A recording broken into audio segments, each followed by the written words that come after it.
if you are having trouble logging into your Microsoft Teams through the internet, go through the district's website.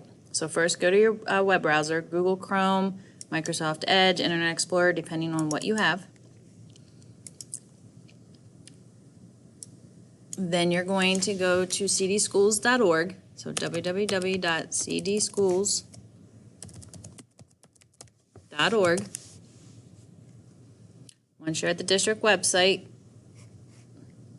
go to Students, scroll down until you see Microsoft Office 365. And then here are some different applications. You're going to click on Teams. This is the one that's Microsoft Teams.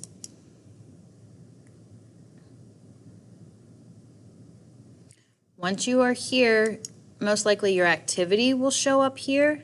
Here you can find your meetings. You can also go to your calendar. And if you're supposed to meet specific times, the calendar will show up. And then all you basically have to do is click on your meeting and then click on Join.